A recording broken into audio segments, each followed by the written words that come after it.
লুবাবার জন্য কেঁদে ভাসাচ্ছেন তার স্বামী মাহমুদ বিন মুনির। সম্প্রতি স্বামীকে দুবাইতে রেখে দেশে ফিরেছেন আলোচিত শিশুশিল্পী সিমরিন লুবাবা।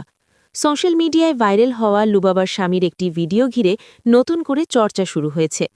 স্বামী মাহমুদ বিন মুনিরকে দুবাইতে রেখে দেশে ফিরেছেন সিমরিন লুবাবা। এমন একটি বিষয় নিয়ে সামাজিক যোগাযোগ মাধ্যমে বিভিন্ন আলোচনা দেখা যাচ্ছে। সম্প্রতি সোশ্যাল মিডিয়ায় শিশুশিল্পী সিমরিন লুবাবা এবং তার স্বামী মাহমুদ বিন মুনিরকে নিয়ে নতুন করে আলোচনার সৃষ্টি হয়েছে।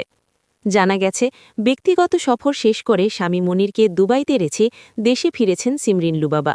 আর স্ত্রীর এই চলে যাওয়া যেন কিছুতেই মেনে নিতে পারছেন না মুনির।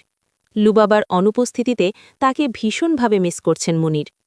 সম্প্রতি মাহমুদ বিন মুনিরের একটি ভিডিও সামাজিক যোগাযোগ মাধ্যমে ভাইরাল হয়েছে, যেখানে তাকে বেশ আবেগপ্রবণ অবস্থায় দেখা যায়।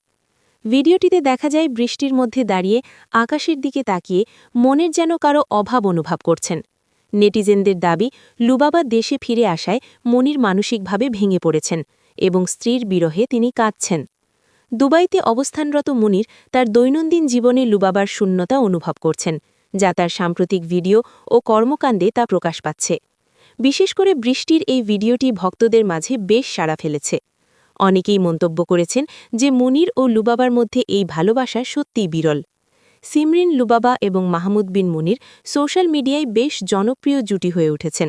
তাদের খুনসুটি এবং নিয়মিত আপডেট দেখার জন্য মুখিয়ে থাকেন অনুগামীরা। তবে লুবাবার হুট করে দেশে ফেরা এবং মুনিরের এই আবেগঘন ভিডিও তাদের ব্যক্তিগত জীবনে নতুন কোনো মোড় নিচ্ছে কিনা তা নিয়ে ভক্তরা বেশ কৌতূহল প্রকাশ করেছেন। বর্তমানে দেশে ফিরে লুবাবা তার কাজ নিয়ে ব্যস্ত হয়ে পড়েছেন। এরই মধ্যে বেশ কয়েকটি প্রমোশনের কাজেও দেখা গেছে সিমরিন লুবাবাকে। লুবাবার স্বামী মাহমুদ বিন মুনির একজন কোরআনে হাফেজ। মূলত তার বাবার ব্যবসা সূত্রে তিনি বর্তমানে কুয়েতে স্থায়ীভাবে বসবাস করছেন। 2021 সাল থেকে তিনি নিয়মিতই কুয়েতে অবস্থান করছেন।